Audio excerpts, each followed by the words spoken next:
libremente, pues podéis salir y le dais nuestros cariños a Daya cuando llegue y en fin, ya la veremos pronto, espero, esta tarde quizás. Pues el Evangelio de Lucas en el capítulo 8, Elías usaba de las nubes. Yo hoy también usaré las nubes, una nube, la nube. Que me he dejado las notas en casa. Estaba cargándose la tablet y tengo que usar el móvil. Usaré las nubes y la vista, así a ver una pantallita pequeñita para ver las notas.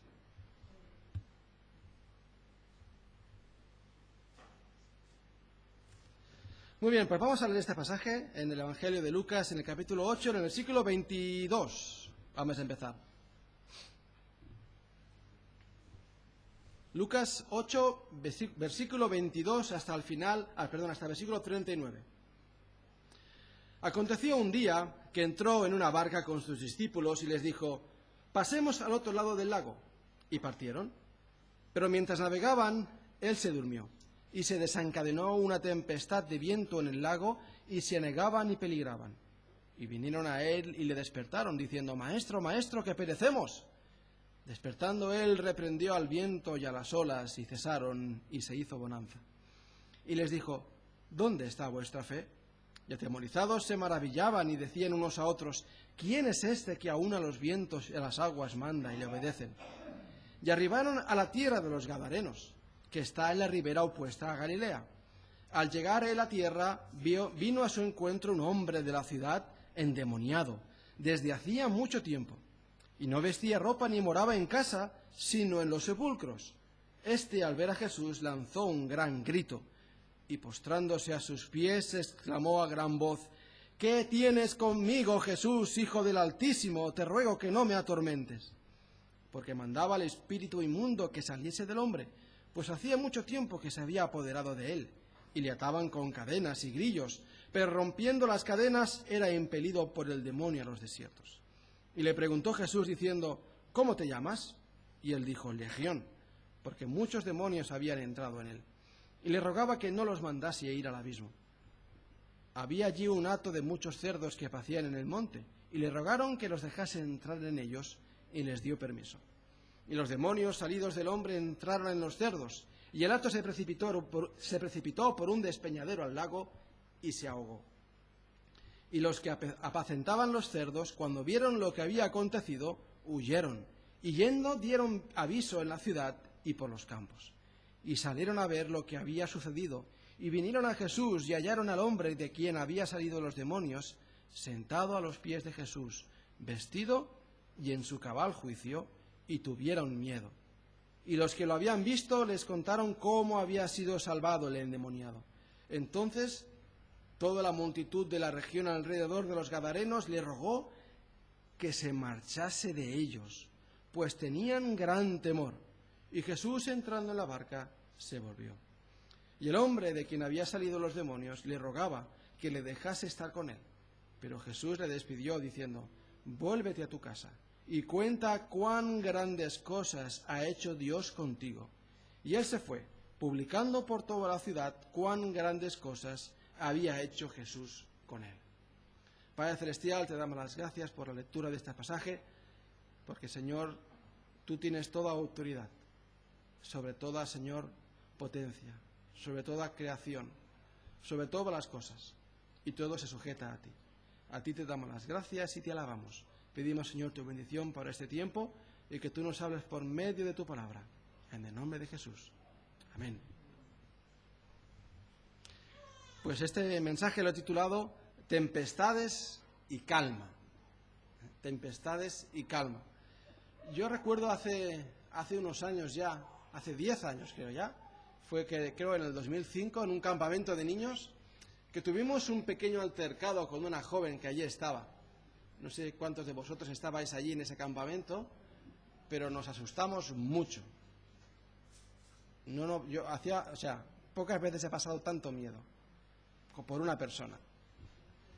Y estábamos orando todos por esa joven, porque parecía estar poseída por un demonio en ese campamento.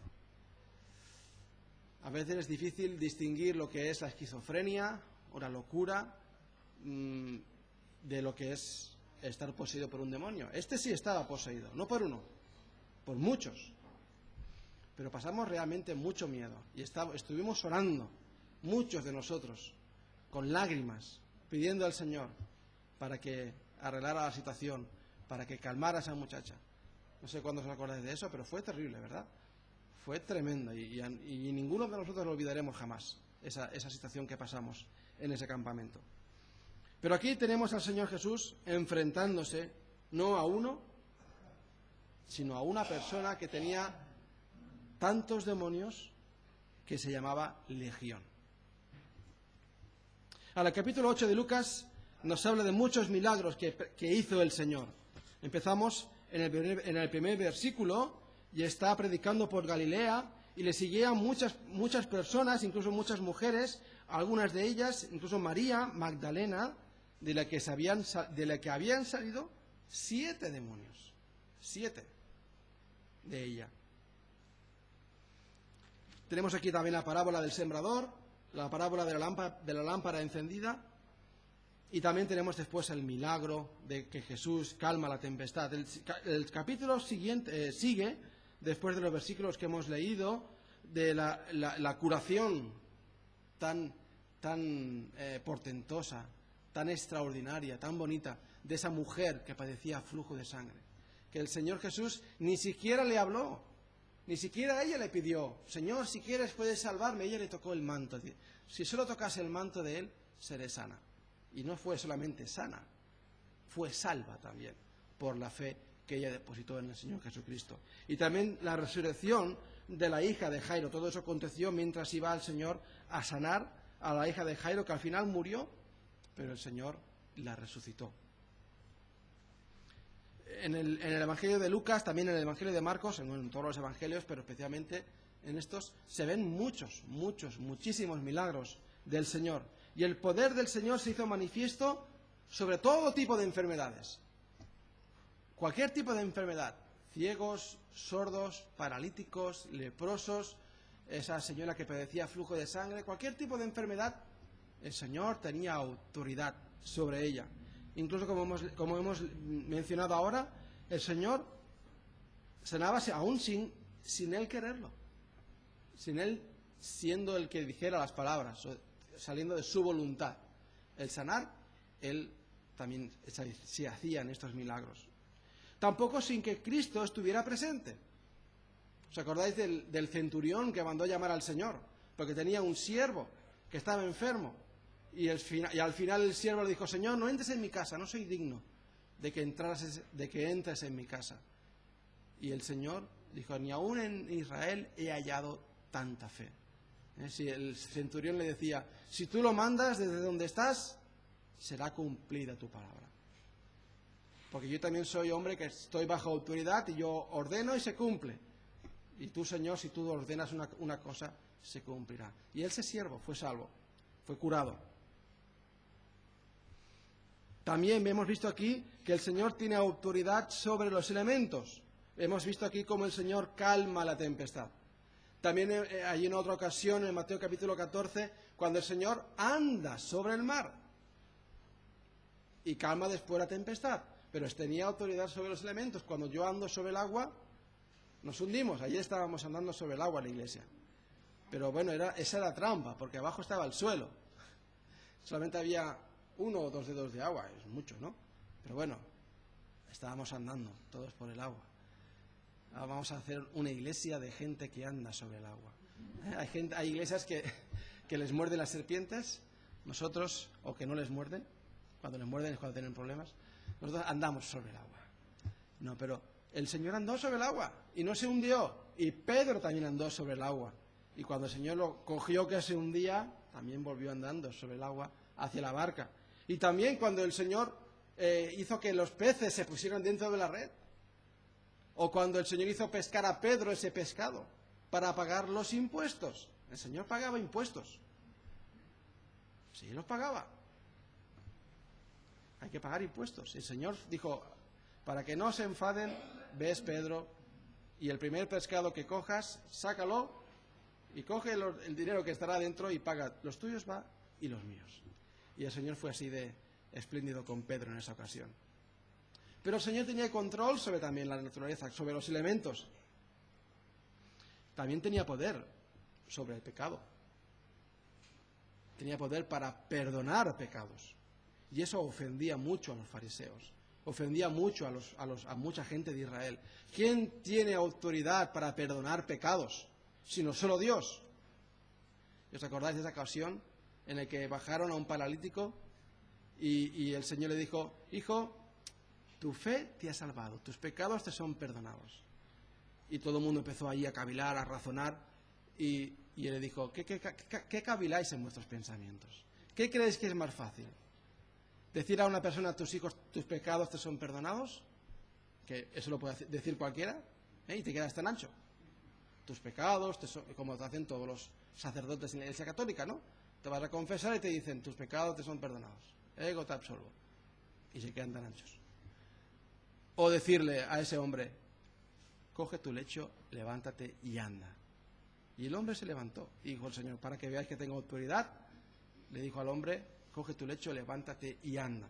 Y el Señor tenía autoridad también para liberar al hombre del pecado. Y finalmente, el pasaje que hemos visto ahora nos habla de la autoridad del Señor también sobre estas huestes espirituales de maldad. También tiene autoridad el Señor sobre ellas. Y las reprenden. Y ellos se sujetan a su autoridad.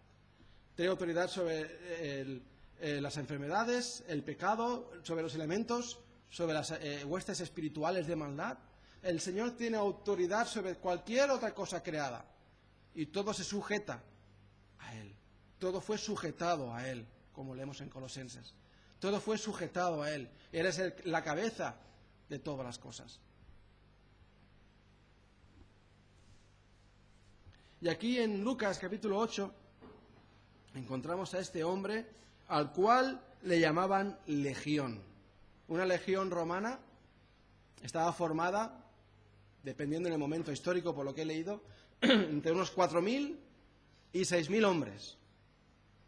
Entre los legionarios, la caballería y gente que iba alrededor de ellos, apoyando, entre 4.000 y 6.000 hombres. ¿Se imaginaos la cantidad de demonios que tenía este hombre? Terrible, ¿no? Imaginaos el espectáculo que debería ser este hombre. Si vamos a ver un poco, vamos a analizar un poco este pasaje. En primer lugar, vemos aquí el deseo de Jesús en llegar a este lugar.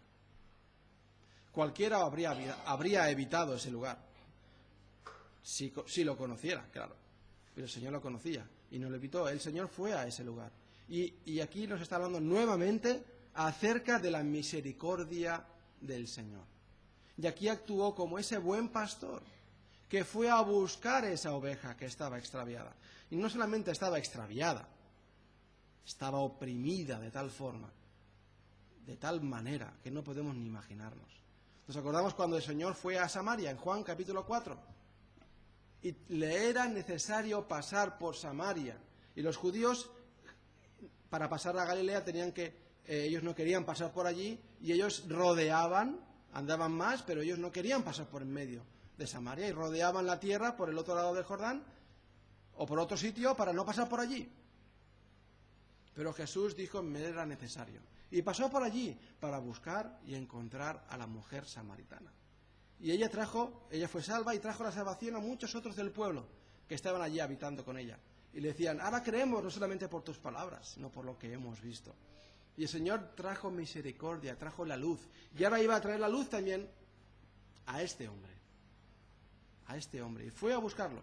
Y parecía que esa tormenta estaba preparada para que el Señor no llegara allí. Si os habéis fijado, esa tormenta la encontramos justo antes, de camino a este lugar. De camino a Gadara. Si Galilea, o la parte donde estaba Jesús, la parte de Capernaum, está al norte del mar de Galilea, aquí le llaman lago, algunos le llamarán lago, otros le llaman mar, dependiendo si vives allí o si vives fuera, pues es un lago muy grande. La Galilea estaba al norte y Gadara estaba al sur, al este del Jordán. Y allí fue Jesús con la barca para cruzando el mar de Galilea, y había tormenta esperándole. No quería Satanás que fuera Jesús para allá y que librara a ese hombre de sus ataduras. Pero Jesús mostró allí su misericordia. Voy a ir a buscar Esa tierra de Gadara había pertenecido a Israel. Pertenecía a la media tribu de Manasés, aunque en ese lugar, en ese momento, la mayoría de gente que habitaba allí no eran judíos, eran gentiles, eran griegos, que no respetaban las leyes. Imaginaos si no respetaban las leyes, que tenían todo ese hato de cerdos allí. Como sabéis, el cerdo es un animal impuro, es un animal que los judíos no comen. Ellos no se tratan con cerdos. Si os acordáis la historia del hijo pródigo, ¿dónde acabó ese muchacho? Alimentando cerdos. Imaginaos para un judío escuchar esas palabras. Lo bajo, lo humillante que había caído ese muchacho, que no solamente estaba con los cerdos, sino que quería comer su comida del hambre que tenía. O sea, era lo peor de lo peor. Y ahí estaban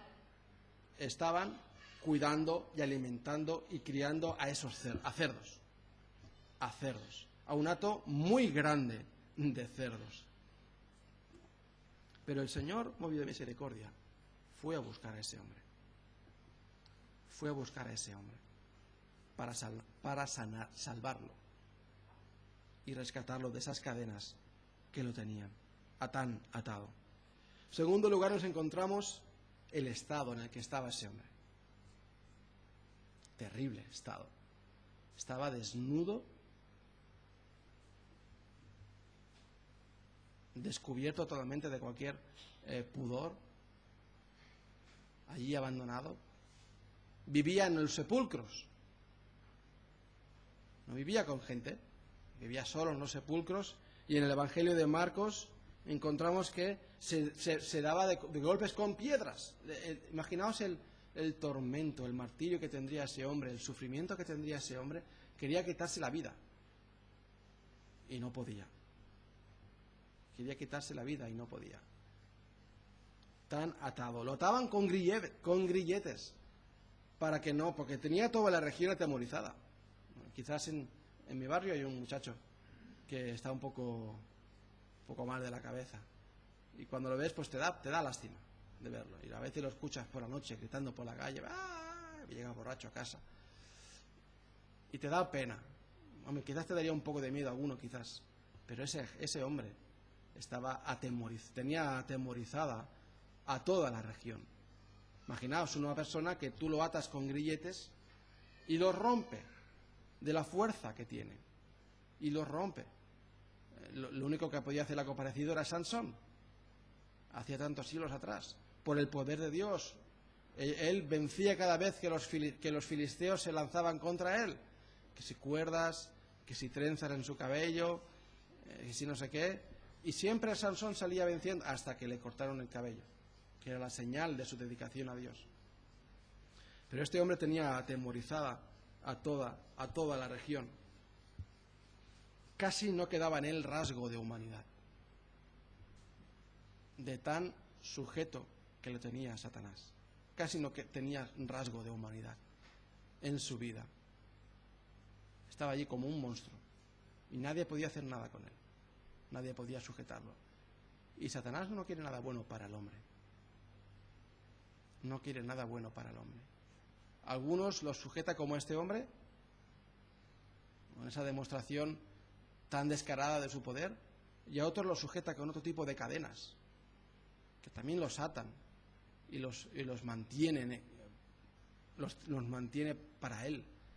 Hay muchos otros tipos de cadenas que muchas no se ven, pero no quiere nada Satanás bueno para el hombre.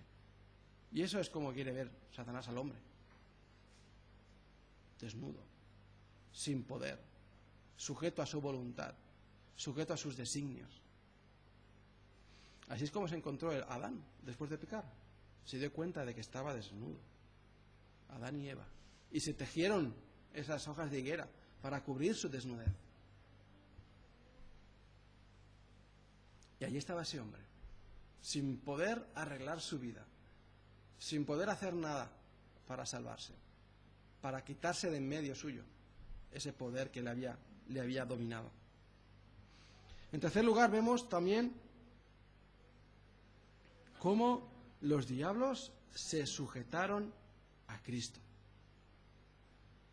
¿Cómo se sujetaron a Cristo? Dice el versículo 28, al ver a Jesús, lanzó un gran grito y postrándose a sus pies, exclamó a gran voz. Al ver a Jesús se postró a sus pies. Podía haberse ido corriendo, ¿verdad? No, Jonás hizo eso. Escuchó la voz de Dios diciéndole, ve a Nínive a predicarles, que se arrepientan. Y Jonás dijo, no, yo me voy a ir lejos para que Dios busque a otro y no me mande a mí. Y Dios lo cogió de donde estaba, le metió en ese pez y lo mandó a la costa otra vez para que fuera hasta Nínive. Jonás huyó al oír la voz de Dios, y Jonás conocía a Dios, y Jonás tenía temor de Dios, y Jonás era un siervo de Dios. Por eso Dios lo llamó, porque era su siervo. Pero estos diablos, cuando vieron a Jesús, no huyeron. Ellos también conocían quién era Jesús, Hijo del Altísimo, Hijo del Dios Altísimo. ¿Cómo no iban a conocer a Jesús si habían estado en el cielo una vez? Si habían sido criados por Dios, si habían estado en la gloria, en el cielo. Habían visto cómo Satanás se había revelado y ellos le habían acompañado y habían sido expulsados del cielo. ¿Cómo no iban a saber quién era Jesús? Ellos no huyeron. No se hicieron los disimulados. A ver, que no me vean, nos portaremos bien en este momento. No, nada por el estilo. Ellos se sujetaron y fueron a buscarlo. Casi leemos aquí. Cuando lo vieron, al ver a Jesús lanzó un gran grito y postrándose a sus pies. Y se postró a sus pies al verlo. Fue a él y se postró a sus pies. Es que, ¿qué otra cosa podemos hacer delante de Jesús? Un día toda rodilla se doblará delante de él. Un día toda rodilla se doblará delante de él. Aunque ahora corran, aunque ahora digan, desechemos de nosotros sus ligaduras, un día se doblarán sus rodillas delante de Dios. Más vale hacerlo a tiempo. Más vale hacerlo en su momento. Estos diablos ya era tarde para ellos, pero aún así todos se doblaron ante él, se arrodillaron, se sujetaron a su voluntad, porque todo se sujeta a la voluntad de Dios. Todo está sujeto a la voluntad de Dios. Imaginaos lo que la gente debería pensar de este hombre. Estaban atemorizados, pero este hombre se arrodilló delante de Jesús y se sujetó a su voluntad. ¿Qué pensarían? No, ¿quién podría dominar a este hombre? Pensarían todos. ¿Quién puede dominar a este hombre? A este endemoniado. ¿Quién lo puede dominar? Nadie de nosotros. Y quizás buscarían a gente, buscarían exorcistas por ahí, lo sabían, para que le exorcizaran y le sacaran los demonios que tenía dentro, o le dieran medicinas, o le dieran algo, o lo llevarían a algún templo de algún dios de los suyos, para que le salieran de él esos demonios. Le echarían hojas y le echarían sus potines para espantar los malos espíritus.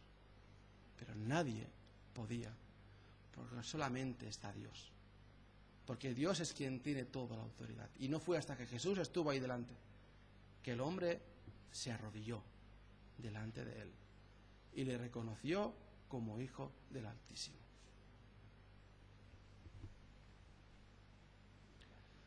También lo que le dijeron, le decían, te ruego que no me atormentes. Y le decían después, y le rogaban, en el versículo 31, y le rogaban que no los mandase a ir al abismo. ¿Qué es eso del abismo? ¿Qué abismo? Si eso no existe. ¿Cómo va a ser Dios capaz de hacer un infierno? Si Dios es amor.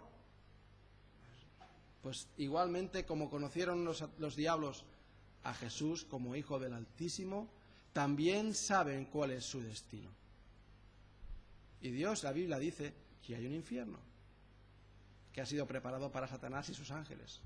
Y en Apocalipsis, al final del Apocalipsis, en el capítulo 20, se nos cuenta cómo el que no se halló escrito en el libro de la vida fue lanzado al lago de fuego y azufre. Muchos dicen que es un mito,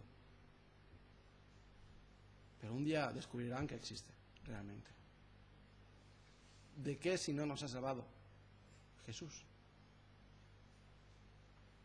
De la muerte eterna. De la muerte eterna. Para vivir la vida eterna con Dios. Si nuestro destino fuera desaparecer simplemente, ¿qué sentido tendría el sufrir por nada en este mundo? ¿Qué sentido tendría el vivir por nada en este mundo si después nuestra alma, nuestro espíritu, lo que sea que tengamos, desaparece y se convierte en polvo de estrellas? Pues vivamos y muramos, que mañana moriremos. ¿Para qué ponernos normas y para qué ponernos leyes? ¿Y para qué intentar vivir la vida de una forma moral o mejor o superior o intentar dejar el bien al hombre? Pero existe estas cosas.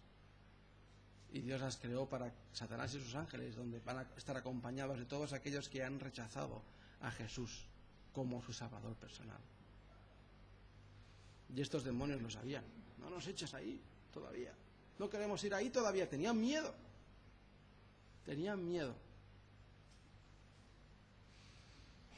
También, en cuarto lugar, vemos la reacción de la gente del lugar. Totalmente opuesta a la reacción que mencionábamos antes con la mujer samaritana en Juan capítulo 4. La gente del lugar fue corriendo a ver a Jesús, aquel que era el Mesías, y se convirtieron muchos de ellos. Pero aquí vemos que vinieron, o sea, no se hizo todo esto en oculto. Vemos que había unas personas apacentando cerdos, y no sé qué hicieron los cerdos, que esta gente se asustó tanto. Los cerdos suelen ser muy ruidosos, suelen ser muy ruidosos. No son animales apacibles como las ovejas, por ejemplo. Muy ruidosos. Sí, alguna vez el pastor Moisés nos ha contado de cuando él trabajaba en el matadero, lo horrible que era eso, escuchar a los cerdos ahí quejándose y revolcándose porque no querían.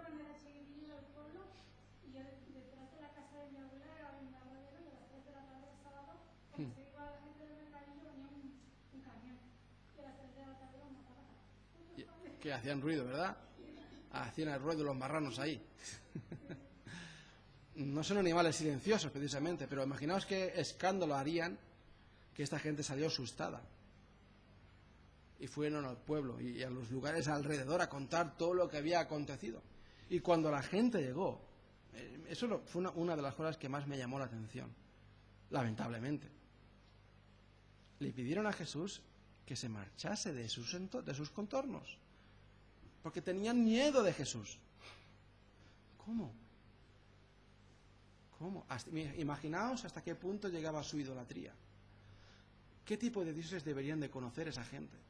Que pensaban que ahora había venido delante de ellos, si a este le teníamos miedo, si este nos tenía atemorizados, ya ha venido ahora este hombre que ha tenido más poder que él, que no será, o sea, hasta qué punto sus mentes estaban tan retorcidas, tan atadas, que en lugar de darse cuenta que Jesús les traía la libertad, les traía la vida eterna, pensaron que los iba a esclavizar a todos. Porque no fue solamente que ellos perdieron su negocio. Ellos tenían ahí, como se dice, el monopolio de la crianza de cerdos. Porque los judíos no criaban cerdos, no los comían. Pero bueno, había muchos gentiles por Israel, por la zona de esa. Y ellos sí que comían cerdo. Y ellos tenían el monopolio de los cerdos. O tenían un buen negocio allí puesto. Y lo habían perdido todo. Y ahora llama a la aseguradora y cuéntales lo que ha pasado. ¿Cómo? ¿Qué? ¿Que se han cogido todos los cerdos y se han vuelto locos y se han tirado por el cerro? No. Habían perdido su negocio. Pero dice el versículo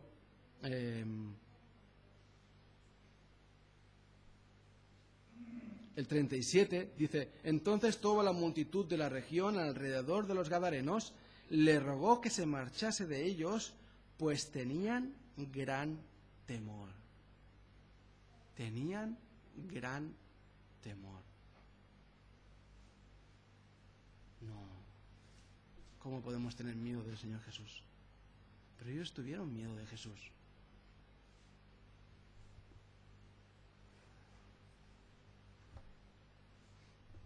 Qué reacción tan extraña. Dice el refrán: más vale malo conocido que bueno por conocer. Pero es un refrán equivocado, ¿verdad? Es un refrán que solamente habla de nuestro miedo. De aquello que podemos, dice, que bueno por conocer. Obviamente el refrán está hablando, se está sobreentendiendo de que no hay buenos. Este dice que es bueno, pero no va a ser bueno. Va a ser igual de malo que el otro. Entonces me quedo con este, que con este ya lo conozco. Ya sé de qué pie calza y ya sé qué hacer. Con este no sabré qué hacer porque tendré que aprender otra vez, tendré que adaptarme, etcétera, etcétera. Pero allí estaba delante de ellos el bueno. Maestro bueno, vino uno a decirle. Dice: ¿por qué me llamas bueno? Si bueno solamente hay uno, Dios, le contestó Jesús. Y él era el bueno. El buen pastor estaba ahí delante de ellos. Y tuvieron miedo de él. Qué mente tan retorcida que tenían, qué corazón tan atado que tenían por su pecado, por su idolatría. Habían cadenas, y no es que el Señor no quisiera, no pudiera romperlas. Habían cadenas que ataban a los corazones más que a las del hombre endemoniado. Y no es que el Señor no pudiera romperlas, pero ellos no quisieron que Jesús las rompiera. Y Jesús no les obligó a que ellos abrieran la puerta de su corazón. No obliga a nadie Jesús. Ahora, ellos tuvieron una oportunidad. Ellos tuvieron la oportunidad de escuchar el Evangelio, de que el Evangelio hiciera su obra en ellos. Y en último lugar, vemos las consecuencias del milagro de Cristo sobre el hombre endemoniado.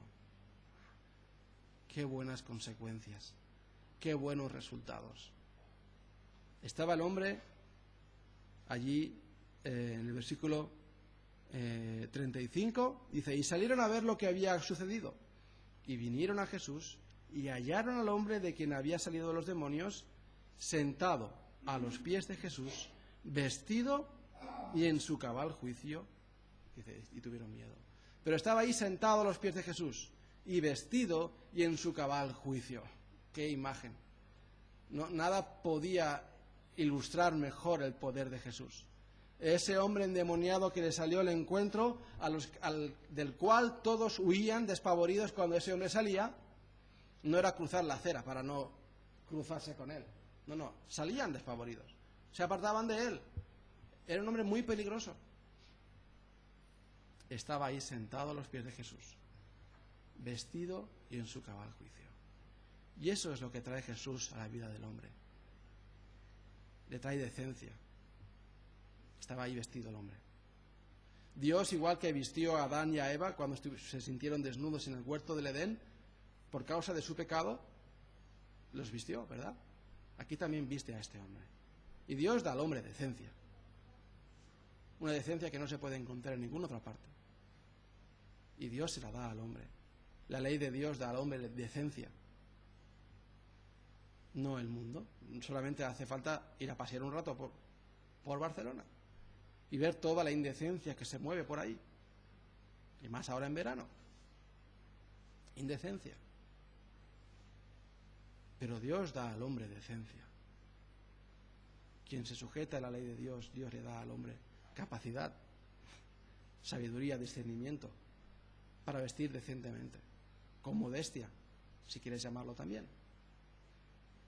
Dios le da al hombre esa sabiduría, esa inteligencia, esa capacidad para vestir decentes, para presentarse delante de la gente y la gente vea que está decentemente vestido, con modestia.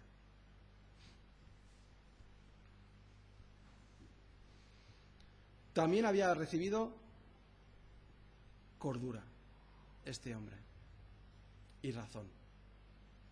Estaba sentado a los pies del Maestro y en su cabal juicio. Ya no hacía más el loco, ya no asustaba a nadie. Su deseo era seguir a Jesús. Y Jesús dijo: no me sigas, ves y proclama las grandes cosas que Dios ha hecho contigo. Y estaba el hombre cuerdo, en su cabal juicio. Estaba ¿cómo se dice? Estaba en control de sus facultades, este hombre ahora. Sabía lo que era su mano derecha y su mano izquierda, sabía lo que estaba bien y lo que estaba mal. Eso es lo que trae Dios al hombre, al corazón del hombre, al corazón de cualquier hombre.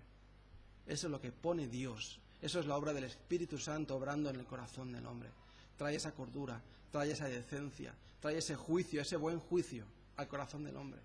Desde el momento en el que uno es salvo, la obra de Dios empieza a hacerse en el corazón de esa persona.